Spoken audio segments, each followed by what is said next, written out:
as we know it, at once fair and difficult.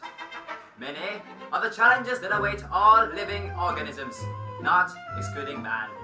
Luckily for us, Mother Nature has given us the innate ability to adapt to our environment. Scientists call this homeostasis. So what exactly is it? Well, teachers often begin with this by explaining it with a fish tank comparison, equating the body to a fish tank. For some insight, here's how it goes. In the fish tank, the water represents the internal environment of the body. The glass represents the skin, and the fish represent the cells. The skin is what separates the internal from the external.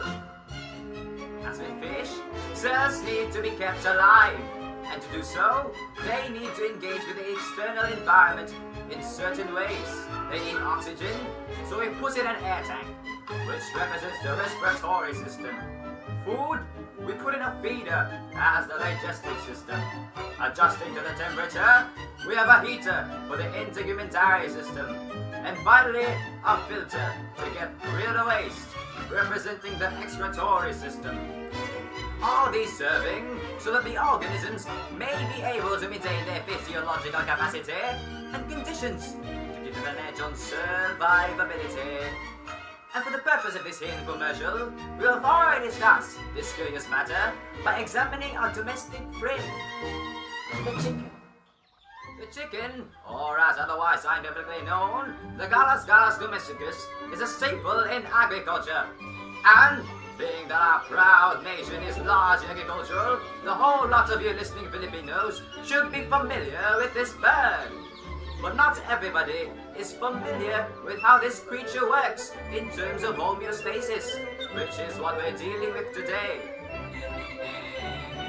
In observing the chicken, we're able to twofold understand homeostasis, as well as to learn how it works for other organisms.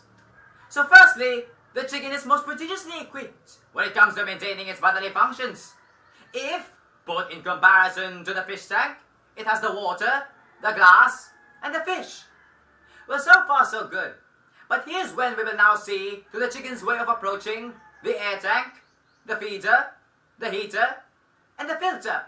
Systems necessary for homeostasis. Chickens have a distinct method. Their physiology requires of them a quicker means of distributing oxygen throughout their body.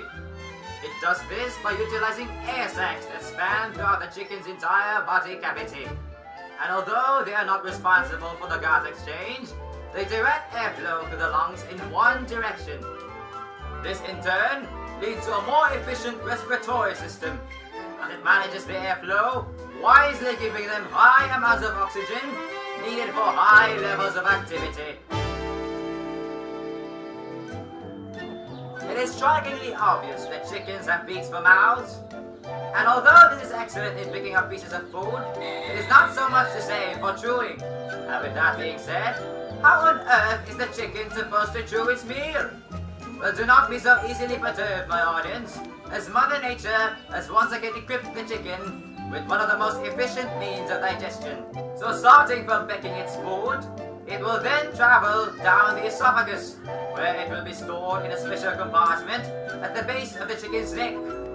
The food then trickles towards the gizzard, where it is mixed with digestive enzymes, and mechanical digestion occurs. The gizzard is responsible for chewing the chicken's food. And once the business is done, it passes on to the small intestine, then to the ceca, a sac that contains bacteria to help break down any undigested food, and then to the large intestine, where the last bit of digestion occurs. What happens from here on out will be discussed later on. The chicken has a unique way of handling its bodily temperature. Where we humans have our sweat glands as a means of stabilizing temperature, chickens do not, instead depending on a particular process.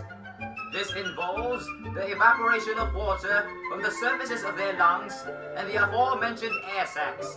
Yes, they also play a part in thermoregulation. As water vapors are lost, so too is heat from the body. And in hotter conditions, this process is also accelerated. boost it, maximize to adjust to the current situation. But this shouldn't be a concern, for as long as chickens drink plenty of water, they should be doing just fine. Finally, we have the excretory system. Dropping off from the previously discussed large intestine, the food residue is then passed to the cloaca, where it is mixed with the urine to then be released through the external opening of the cloaca. Yes, this means that female chickens, sadly, do not have reproductive vaginas. Trust me, folks, I learned it the hard way. All kidding aside, we have now surmised the chicken's mechanics and have herefore learned a valuable lesson. Mother Nature certainly has her ways. Homeostasis is a marvel of the modern age and all ages before. So the next time somebody asks, why did the chicken cross the road?